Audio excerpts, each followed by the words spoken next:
Добрый день, уважаемые родители! Мы рады вас приветствовать на нашем сегодняшнем консультационном часе по теме «Тренинги на развитие внимания» или «Как завлечь и развить ребенка», организованного в рамках работы Республиканского консультационного центра Коми Республиканского института развития образования.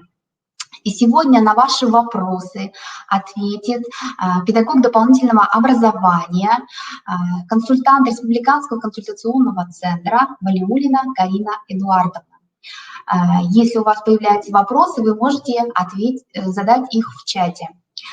Итак, Карина Эдуардовна, вам слово. Ну, во-первых, хотелось бы поинтересоваться, хорошо ли нас слышно и достаточно ли хорошо нас видно. Если да, если нет никаких проблем, напишите, пожалуйста, плюсик в чат.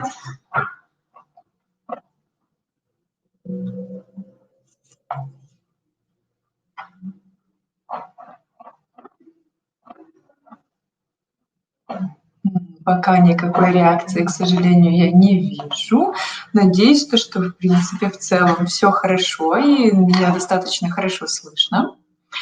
Итак, сегодня мы поговорим с вами о внимании, почему оно так важно для детей и, в принципе, для людей в целом, и о том, как все же завлечь детей в работу над тем, чтобы развивать внимание, и тем, чтобы они не отвлекались, чтобы им было интересно усваивать тот или иной материал.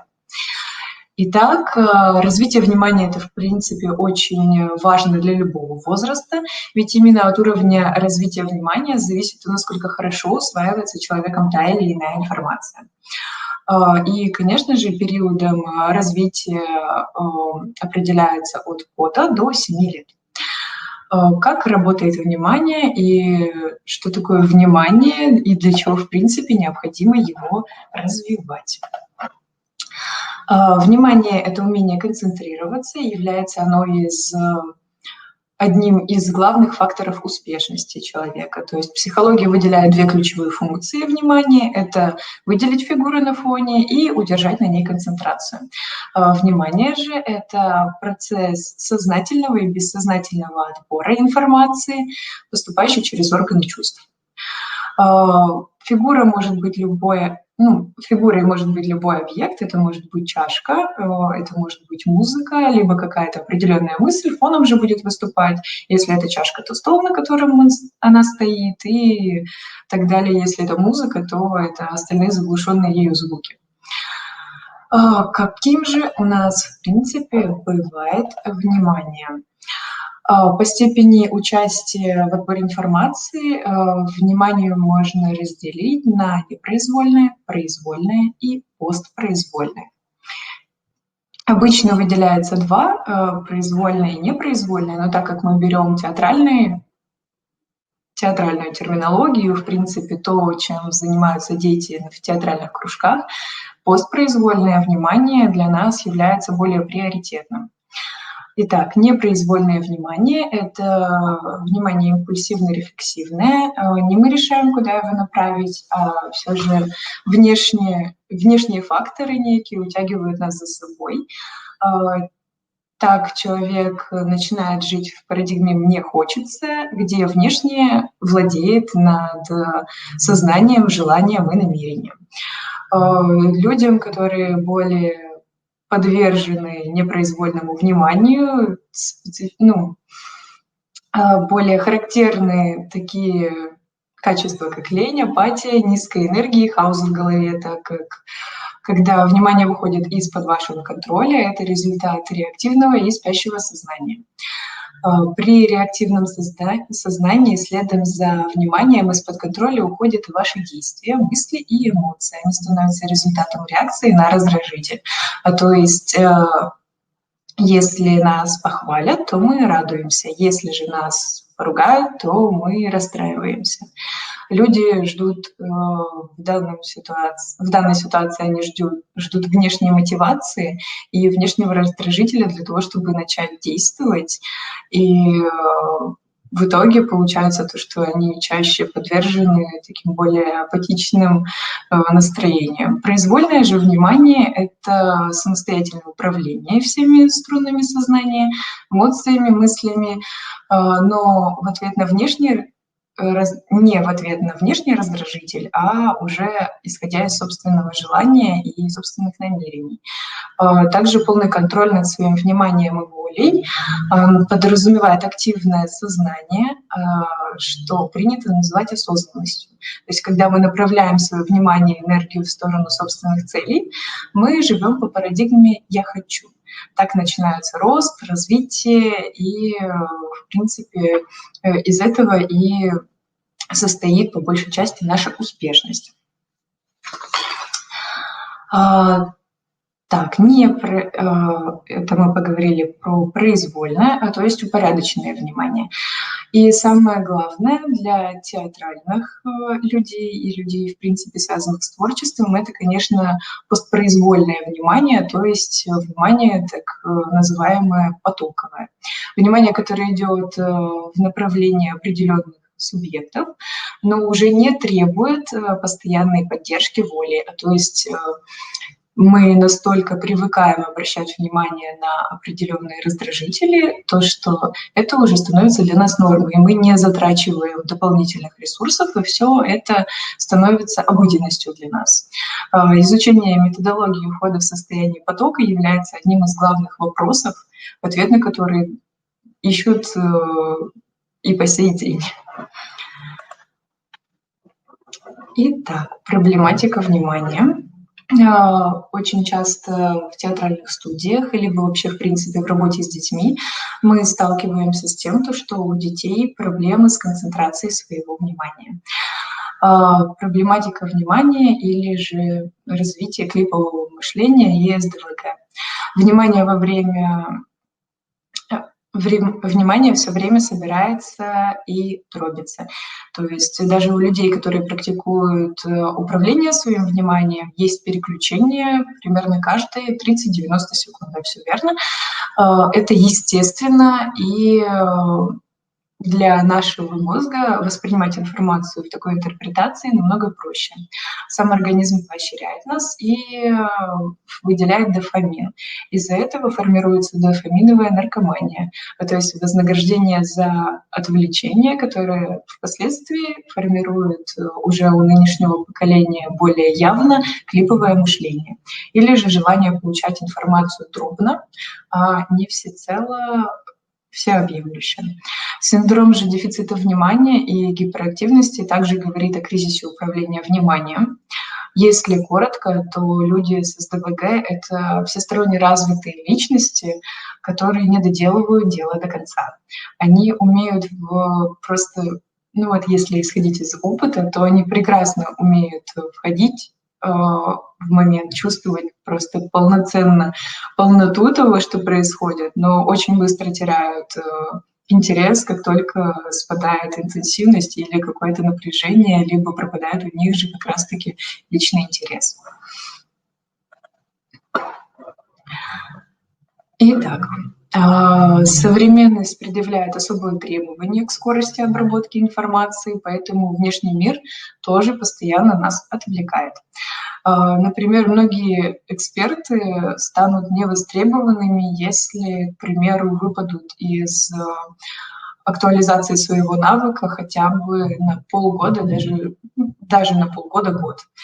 Именно поэтому люди на нынешний момент стремятся к многозадачности и надеются разделить свое внимание на несколько процессов, чтобы успеть все и везде. Испытание предстоит в виде ситуации неопределенности, то есть, например, на данный момент кризис, пандемия и новые проблемы пытаются перехватить у нас управление нашим вниманием, а стресс ухудшает концентрацию. Неудивительно, что люди становятся все сложнее видеть ясно и действовать эффективно. Также внимание у нас является ограниченным ресурсом, то есть мы тратим его на все сознательные процессы, которые происходят у нас, растрачивая впустую, мы отнимаем у себя силы для концентрации на чем-то главном. Поэтому тренировка концентрации и умение именно произвольно направлять свое внимание на какой-либо предмет или явление, очень важны для нас в жизни, особенно важны для детей. И также внимание на данный момент является прямой валютой, потому что, ну, в ближайшее время и уже, в принципе, сейчас способность к многозадачности и к многочасовой концентрации, активная позиция, умение выйти за рамки шаблонного мышления будут определять лидеров и профессионалов в каждой сфере. От уровня развития свойств внимания и от уровня сформированности произвольного напрямую зависит успешность любой деятельности. Внимание — это направленность и сосредоточенность в определенном моменте на каком-либо реальном или идеальном объекте. Внимание помогает лучше осознавать себя, свои мысли, свои переживания. И так как его целью является улучшение протекания, познания процессов, в принципе, это самое важное, что необходимо развивать в детях, особенно с малого возраста.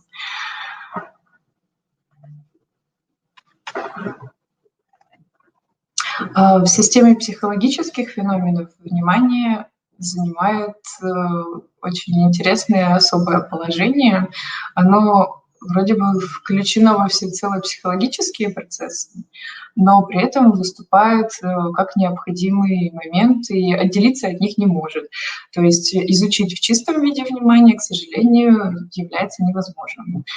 С явлением внимания имеем дело лишь тогда, когда рассматривается динамика познавательных процессов, в особенности различных психических состояний человека, в работе в актерской, режиссерской, понимание внутреннего состояния ребенка, подопечного, либо взрослого, без разницы. Это очень важно. Правильное решение обсуждаемой проблемы состоит в том, чтобы попытаться соединить и учесть обе точки зрения, то есть увидеть во внимании сторону процессов явлений, нечто самостоятельное и независимое от них, но встать больше, знаете, на точку зрения, то, что как отдельный психический процесс внимания не существует, но оно также представляет собой вполне особенное состояние, которое характеризует все процессы в целом.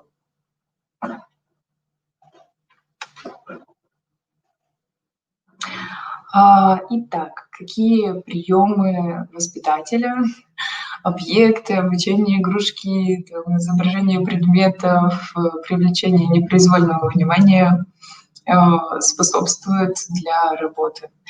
Прежде всего, детей всегда привлекает новизна предметов.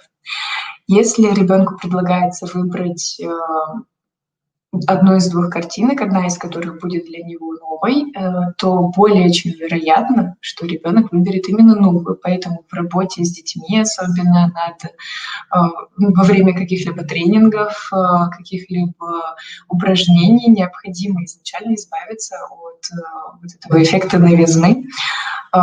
Также всегда стоит помнить о том, что есть такой фактор, особенно у детей младшего возраста, то, что они выбирают по яркости. То есть если вы берете в работу какие-то картинки, игрушки, развивающие игры, которые по яркости будут отличаться друг от друга, то ребенок с большей вероятностью выберет более яркую вещь, и продуктивная работа в целом вряд ли она у вас сложится.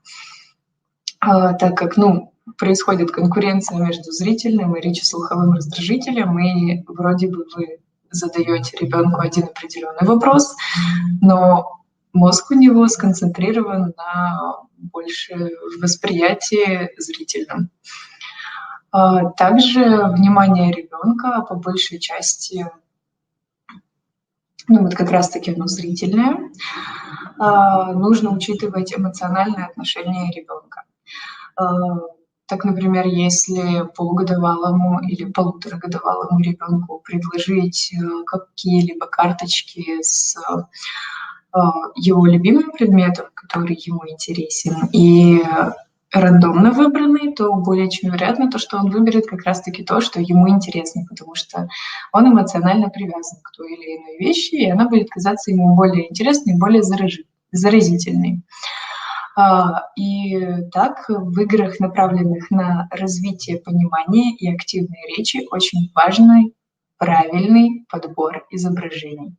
Внимание ребенка привлекает такие приемы, которые взрослые используют в речевых играх и занятиях. Это внезапность и появление и исчезновение предметов. Большое значение имеет и роль двигательного анализа. То есть, когда ребенок знакомится с предметным миром, он не просто его рассматривает, он старается с ним действовать. Стоит помнить о том, что внимание ребенка привлекают больше движущиеся предметы. И, конечно же, чем более динамичные, тем больше они будут ему интересны. Мы часто видим, что, сидя в кроватке, дети выбрасывают игрушки, подушки и все остальное вниз и смотрят за тем, как они падают на пол и что вообще, в принципе, далее с ними происходит.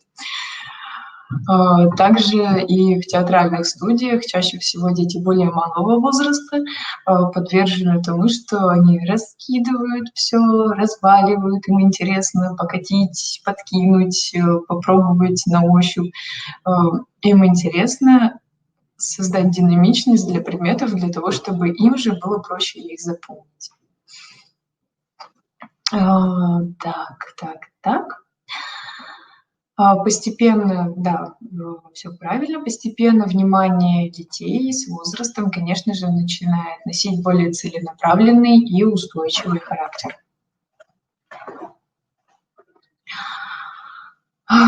Объем, устойчивости и концентрация. Одни из самых важных моментов, которые мы должны всегда учитывать в работе с детьми. То есть объем – это объем воспринимаемых объектов в большей степени зависит от интереса, об этом я уже сказала, и возможностей ребенка, а также от того, насколько воспринимаемые объемы попали в поле его зрения. И никогда не стоит забывать о том, что нельзя перегружать детей, у них есть определенный уровень, который свойственен тому или определенному возрасту. Так, например, на первом году жизни ребенку достаточно 1-2 объектов, на втором 2-3, и на третьем 4-6, и так далее уже по возрастанию. И вне зависимости от той игрушки это или картинки, у ребенка есть определенный порог, и перенасыщать и перегружать ребенка это тоже нехорошо. Устойчивость внимания или способность ребенка определенное время заниматься одним видом деятельности. Это важные свойства внимания, которые лежат в основе длительности тех или иных видов занятия. Определяются они как раз-таки также возрастными возможностями. А именно, чем младше ребенок, тем короче его устойчивость. Чем, следовательно, взрослее, тем устойчивость выше. Наиболее сложные задания, связанные с умственными и с умением сочетать, то есть, например, слушать и видеть даются детям намного сложнее, либо, например, только слушать, потому что у детей как раз-таки более динамичная память, и им необходима еще и наглядная ситуация того, что рассказывает взрослым. И, конечно же, концентрация внимания, то есть степень сосредоточенности ребенка на определенном объекте. С одной стороны, переключение внимания может носить произвольный и непроизвольный характер.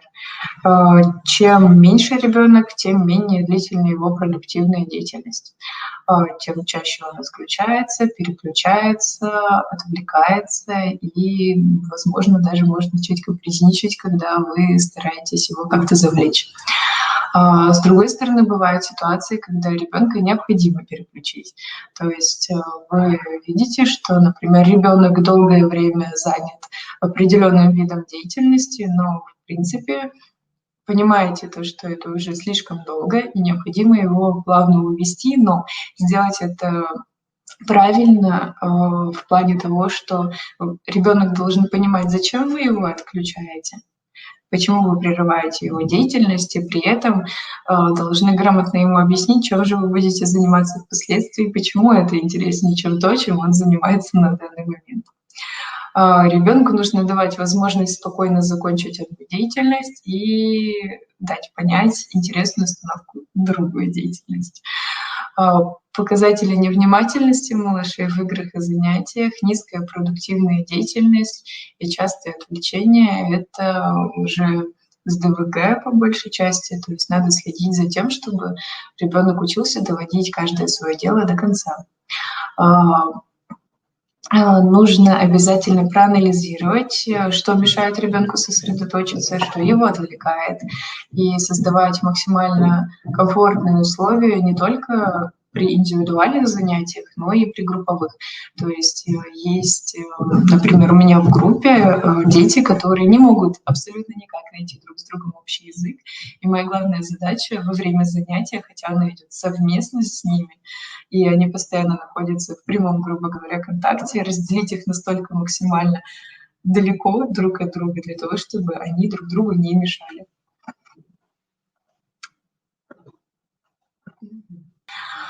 Наиболее сложными свойствами внимания является его распределение. То есть способность ребенка удерживать внимание на энном количестве объектов одновременно. Это свойство формируется постепенно, и больше оно идет в развитии как раз-таки в дошкольном возрасте. И необходимо не упустить этот момент для того, чтобы у ребенка впоследствии не появилось проблем с умением воспринимать информацию уже в школьном возрасте, уже когда ребенок становится младшим школьником.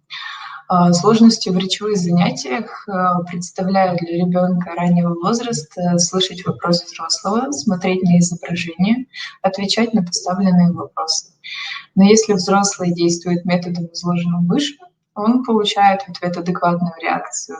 То есть мы помним то, что исключаем эффект новизны, сбалансируем по цветовой гамме и при этом зависим всегда от интересов детей.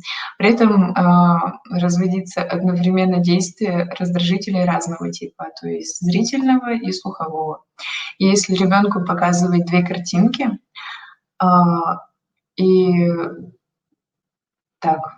если ребенку показываются две картинки и дается вопрос, где то-то, либо показываются ключи и карандаш, и спрашивается, где ключи, он может не слышать вопрос и показать на изображение, которое больше привлекает его внимание по цвету, виду, либо по интересу.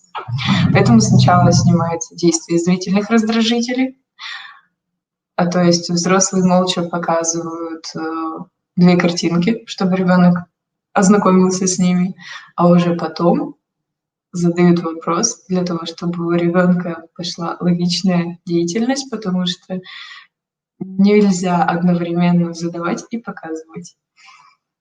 Также очень важно для развития внимания — это, конечно же, свойство памяти. Память — это у нас психофизический процесс, формирующийся в результате индивидуального опыта. И на физиологической основе память является формированием условного рефлекса. Существуют различные виды памяти, формируемые в раннем детстве. Это двигательная, зрительная, обонятельная, вкусовая, осязательная, речеслуховая.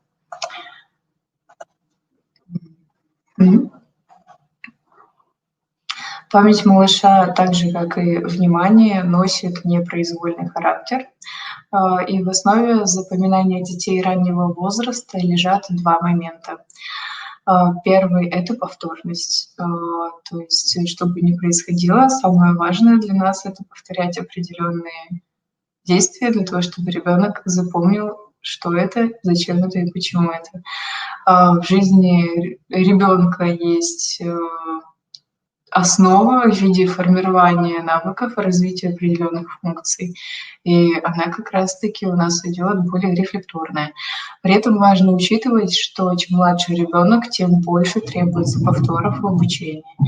Так, на первом году жизни формирование каких-то умеет, требует повторов по несколько раз в день, а уже когда ребенка можно доверить в обучение То есть это уже 3-5 лет.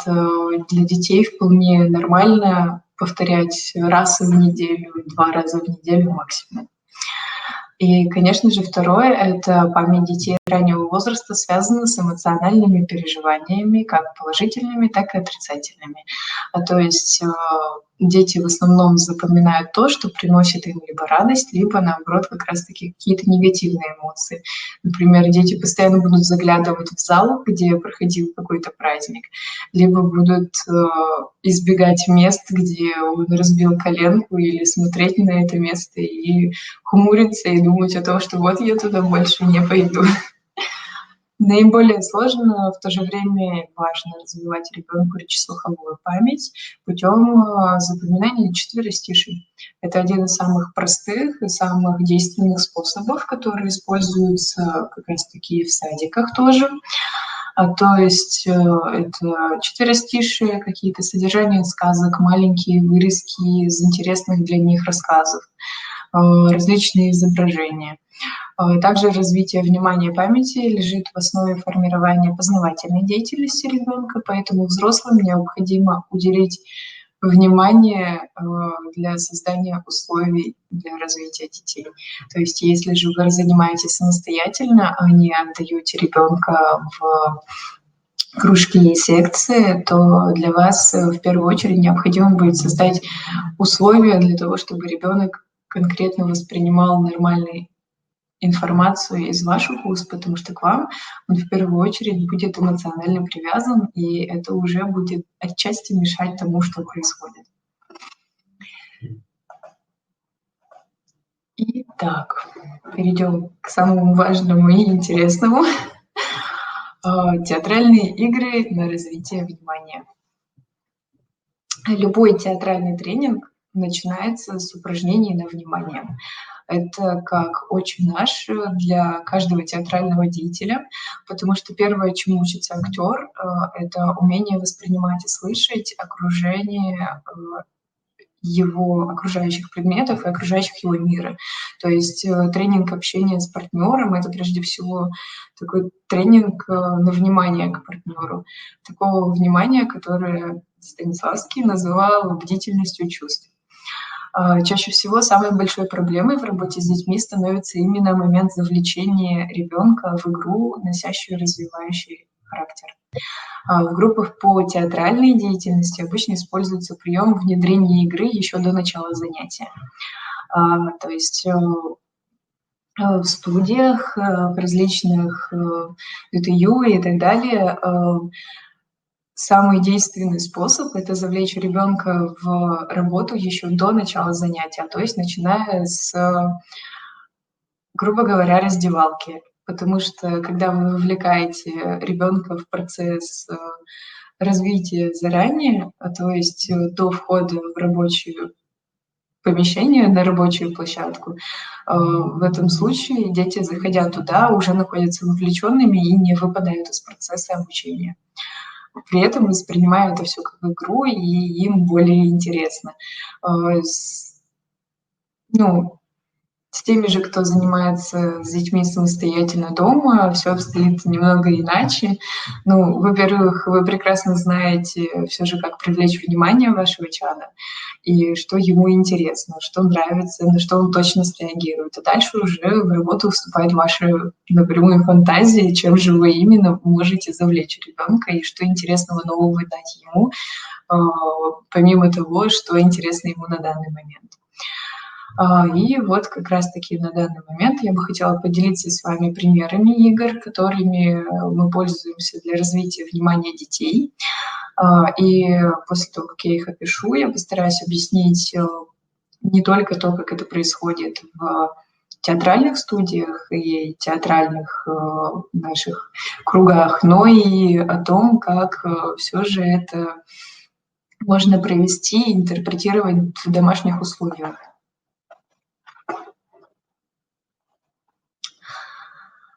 Игры на развитие слухового внимания и творческого воображения и фантазии.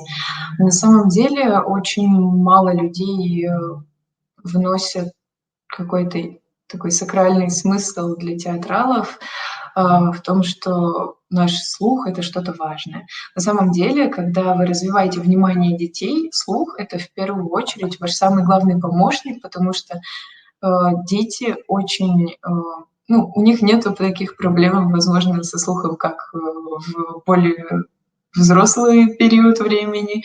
Они очень чисты, очень яркие, и их фантазия со слухом запускается просто по щелчку пальца.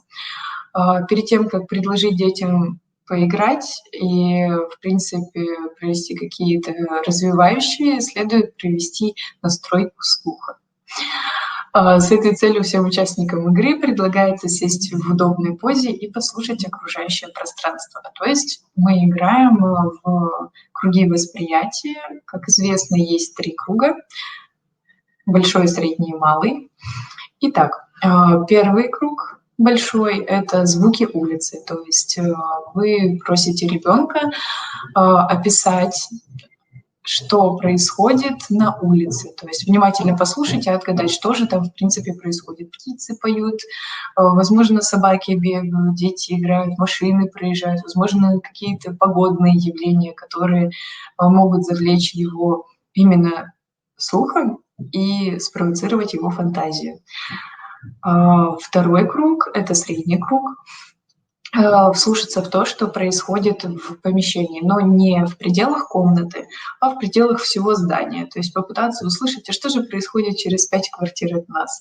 Возможно, там кто-то разговаривает в определенных эмоциональных порывах, и определить, а что же за эмоции испытывают люди, даже если не слышно, кто говорит или что говорит. Если же вам повезло, и вы живете в тихом доме, то возможно услышать звуки электричества, того, как лампочка моргает, где-то, возможно, стучит окно от сквозняка, либо, возможно, в вентиляционной шахте что-то происходит. На самом деле, когда спрашиваешь у детей подобные вещи, иногда они выдают такие феноменальные заявления, что вы сами удивляетесь, а как же вы этого, в принципе, никогда и не замечали. И третий — это малый круг внимания, то есть вслушаться в звуки, которые живут внутри нас.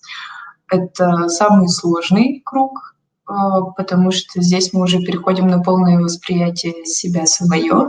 То есть мы учимся слушать свое дыхание, биение сердца, то, как кровь бежит по венам.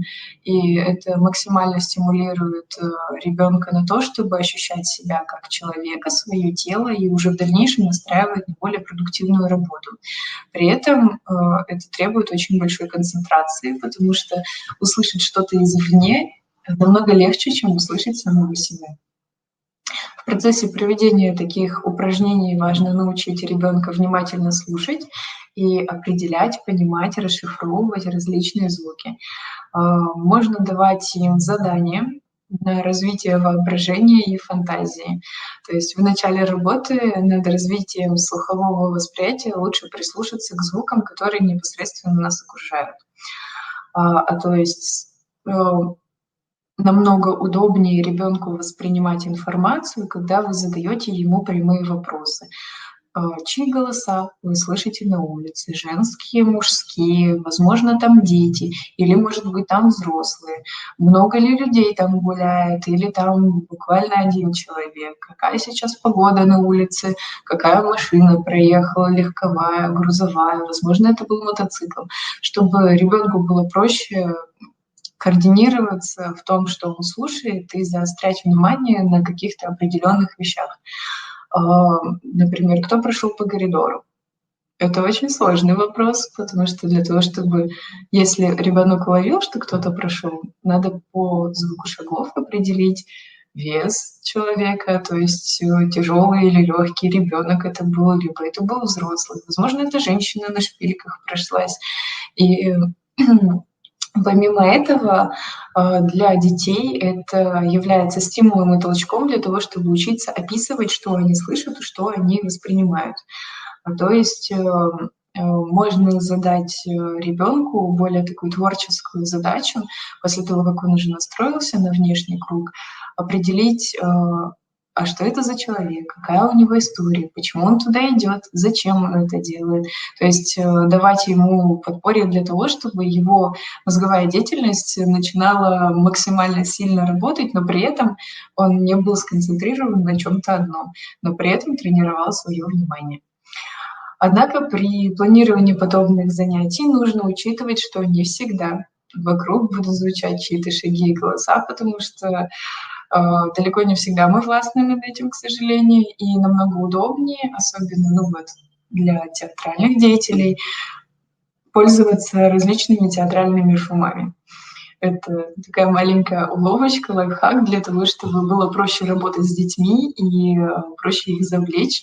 У нас всегда есть магнитофон либо колонка для того, чтобы включать определенные звуки и как раз-таки развивать внимание и мозговые процессы у детей. Так, у нас дальше примерные вопросы и задания, которые можно предложить детям. То есть мы прослушиваем запись шумов и задаем ребенку задачу отгадать, что происходит. То есть первое.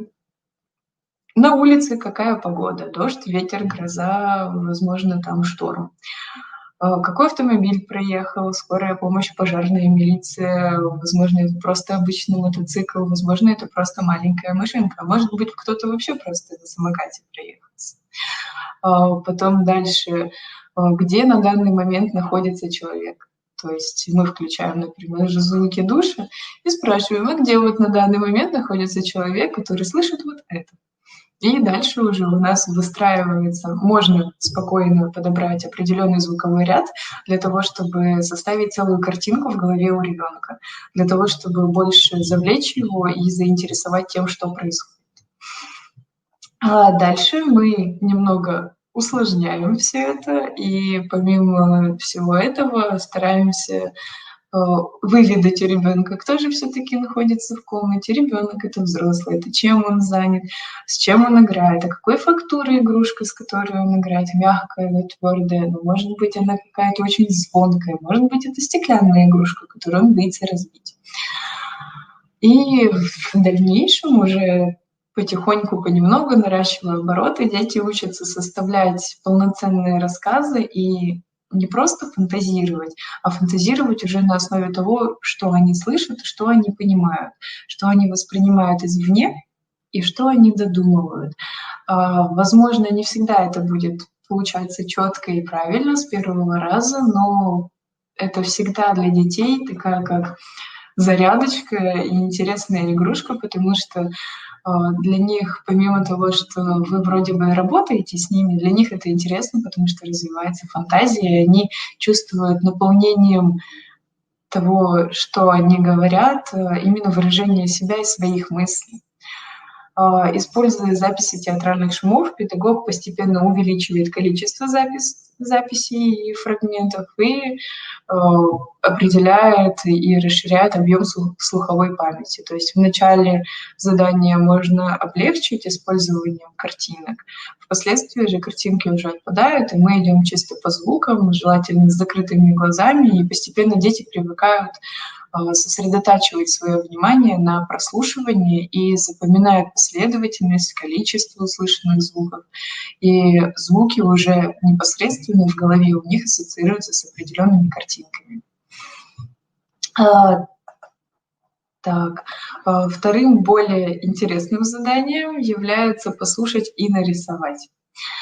То есть также звуковые дорожки, но при этом мы, например, задаем вопрос, где на данный момент находится красная шапочка. И вот ребенок должен нарисовать там то, что она, например, в лесу, на берегу моря, возможно, она дома находится, возможно, она с медвежатами гуляет, либо зайчиками. И в зависимости от звуковых дорожек можно состыковать цельную картину того, что происходит, и при этом абсолютно спокойно дать толчок для развития творчества. Также можно спросить, кого встретил колобок, там, волка, петуха, собаку, кошку, какая погода на улице, можешь ли ты нарисовать, кто на данный момент над мостом пролетает, на чем он там летит. И третье — это, конечно же, прослушать и изобразить пантомимой. Это уже более сложный вариант, то есть это этюдная работа. И, например, если мы слышим, например, женщину и играем в этот момент с мальчиком, то его главная задача — это максимально передать женственность. Если же ребенок услышал кошку или собаку, то он должен изобразить уже непосредственно животное со всей его пластикой, звуками, движениями и так далее. Задания можно усложнять, можно их варьировать, переворачивать по усмотрению как педагога, родителя, либо же в зависимости от того, насколько завлекает это все ребенка и насколько ему интересно. Иногда дети самостоятельно предлагают какие-то усложнения, потому что им надоедает один вид деятельности, они переходят уже непосредственно далее на усложнение. Они могут, если это занятие в группе, они могут задавать задания друг другу, придумывать что-то новое, интересное.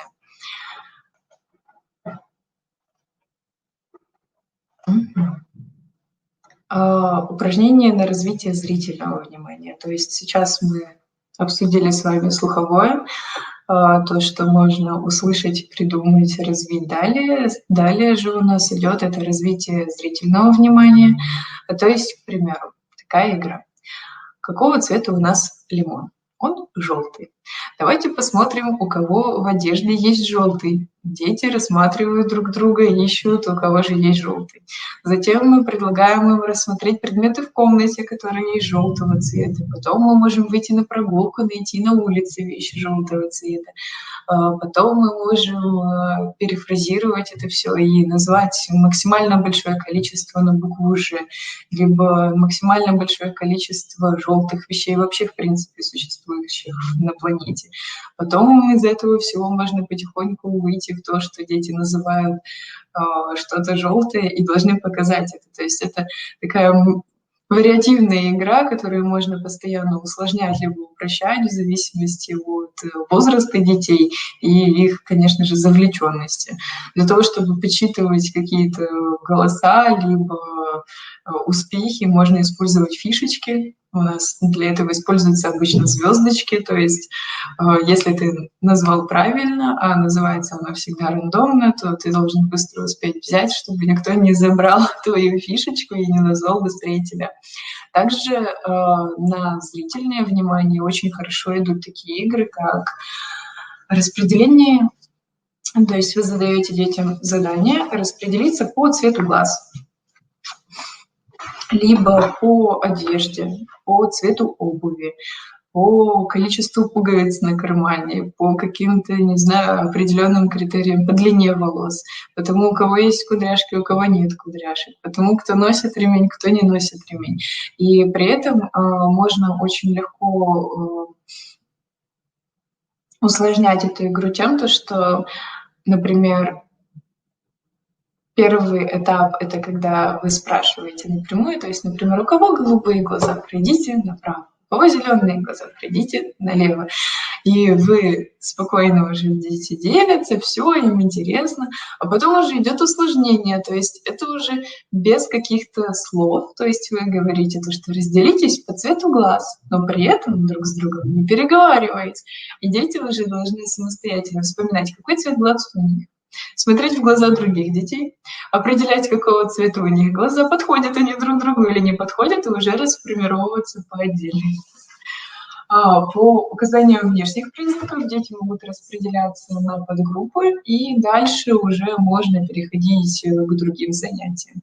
То есть, например, можно распределиться по атрибутам. Возможно, кому-то нравятся больше ленточки, кому-то больше нравятся гири.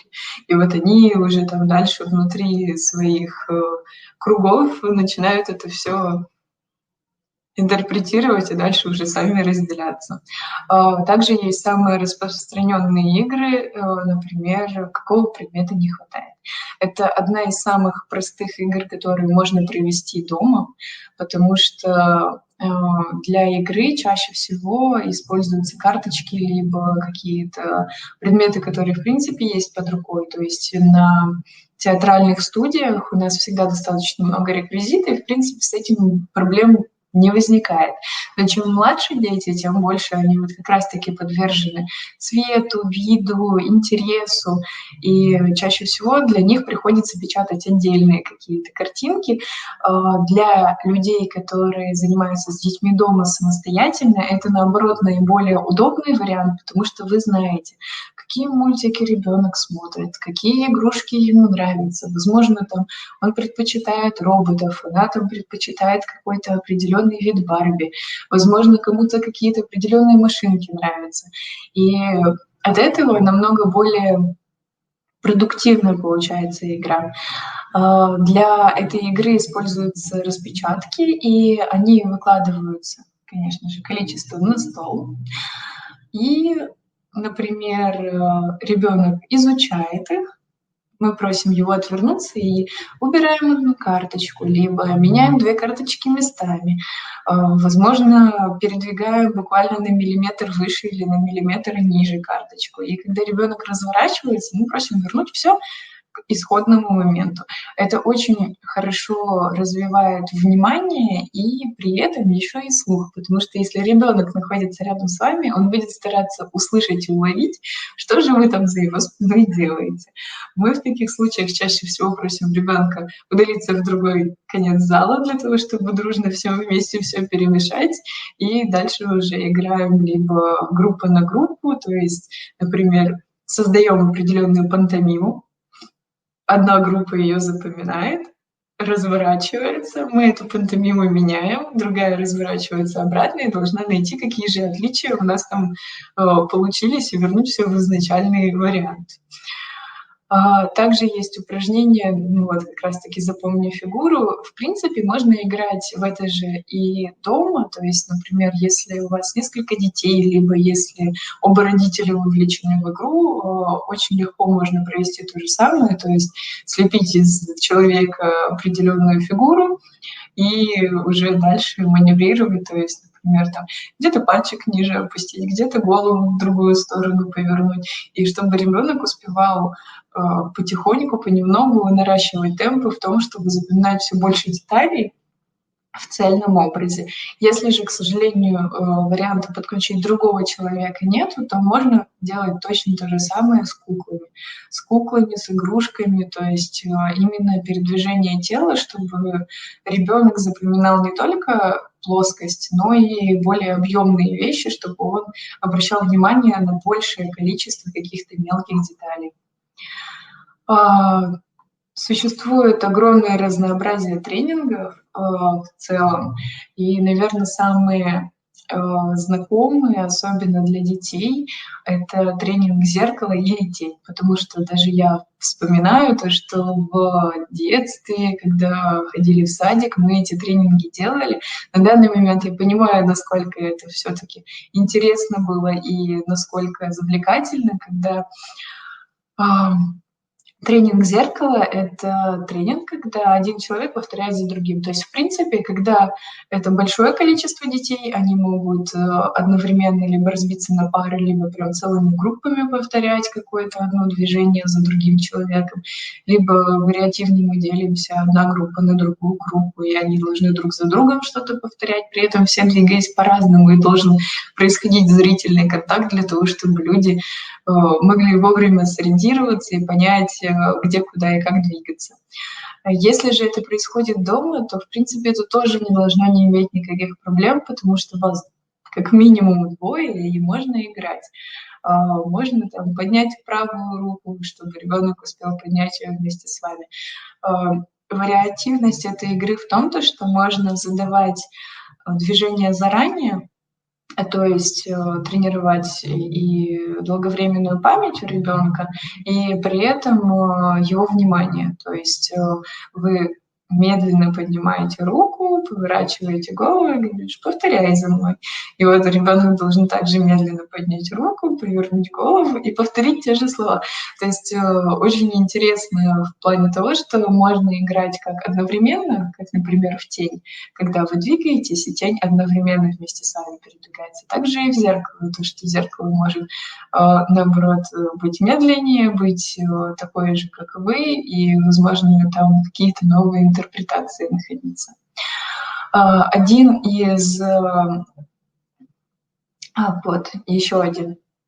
Да, еще один тренинг. Например, один из актеров выходит из комнаты, остальным дается задание создать шум, то есть разговаривать, напевать, там, ругаться.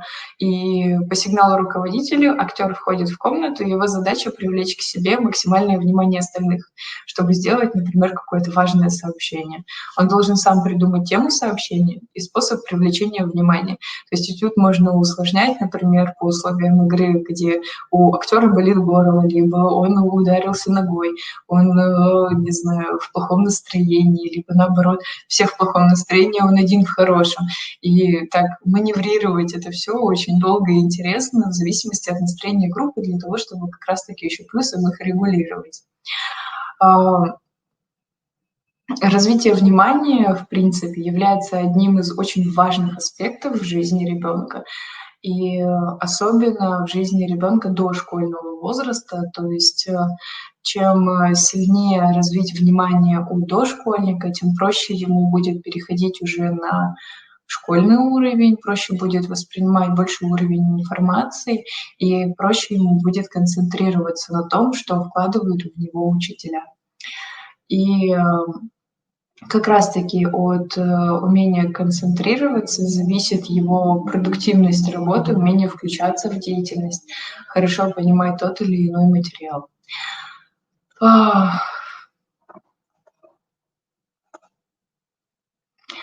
На этом мое вещание закончено.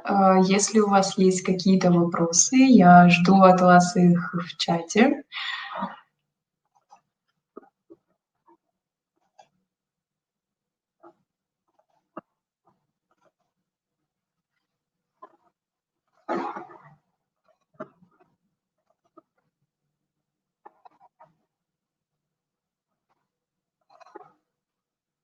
Хотелось бы поблагодарить вас за внимание, за уделенное время, то, что вы нашли время поприсутствовать на этом вебинаре, послушать данный материал. Надеюсь, он будет полезен для вас в работе либо в воспитании детей, потому что все равно, что бы ни происходило, самое важное — это идти вперед и развиваться вместе с вами и для вас, всегда привносить новую информацию и радовать вас какими-то интересными тренингами или же новыми открытиями.